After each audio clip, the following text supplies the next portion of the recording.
si Brandon, asan ka?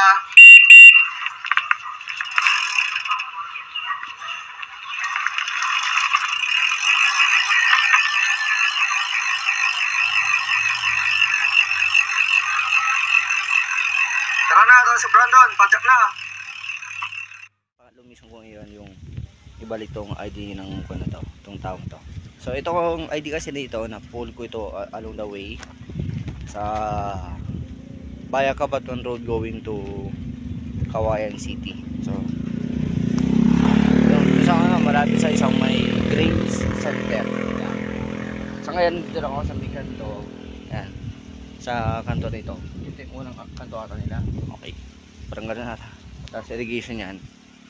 Yung daan na yan. So kanina may dalawang batang dumaan. Then tinanong ko kung kilala ba nila tong taong to. Eh sabi nila, ay diyan lang daw po ata yung, yung bahay. Parang diyan lang ata sa ako na yan. Kaya ito, nag-park ako kanina rito kasi jumingil lang ako eh. Jumingil ako kanina rito. Kaya so dito huminto lang ako. Kaya sa ngayon, susubukan kong pumunta dyan sa bahay na iyan kung taga dyan nga ba talaga tong ID na napul ko, kung saan nga ba talagang nagmamay-ari nito. Okay, so yan, siguro lakarin ko na lang or padaking ko pa rin. Paala na. Sa importante may balik ko ito kasi kailangan to ng estudyante kasi estudyante to eh.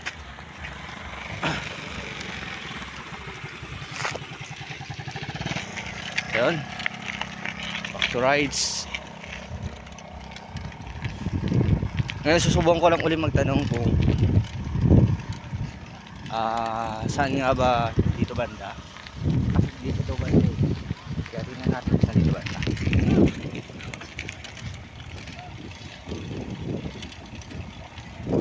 Padyak muna. Hinto muna tayo. May tao dito na pinapagtanongan.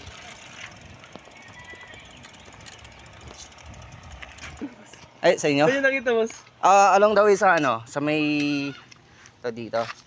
Sa may Grain Center doon, sa may malapit sa kuno malaking talyer ng mga ano, ng mga pagbibili ng mga repair parts. Opo. Sa may kuno atong Masterling mga ganun. Opo. Oh, doon pumunta kasi akong kanina doon sa Kawayan, then pansin ko parang may makindab sa daan yan. Yan ang ano, yung nakita ko doon sa ano sa daan kanina. Opo.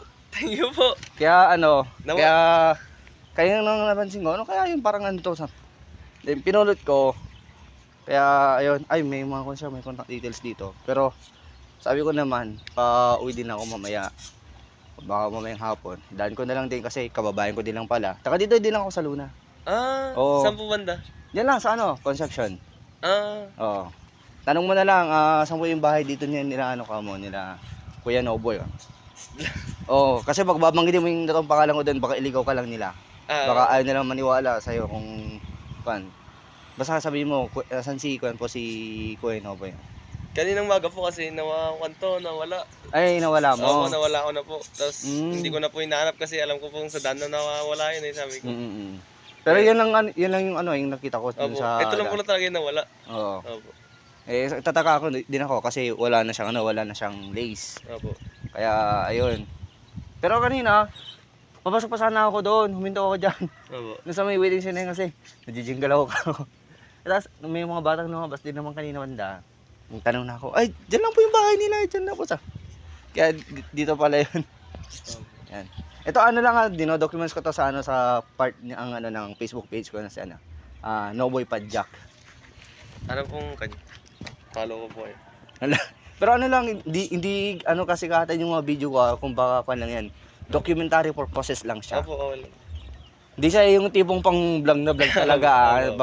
Baka ano dito, baka yung impression mo, ay parang sigaw to, parang pang vlogger ng dating. Hindi, pang documentary purposes lang yung ginagawa ko sa page ko. Pa-type na lang po ng page.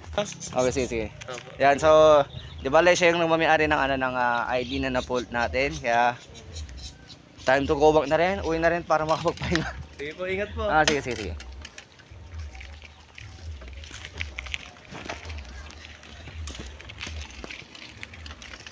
At yun na nga, dun na nga nagtatapos ang lahat ng aking mission sa araw na ito.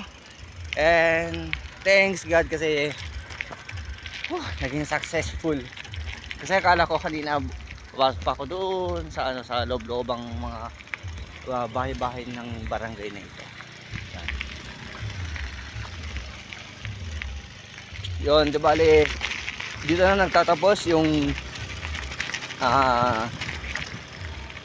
documentary video ko sa video nito. Kaya ayun, naging matagumpay tayo. Kaya nga na rin ng maluwag. Kaya ayun, sige, tara na, uwi na. Thank you so much po and God bless po sa ating lahat.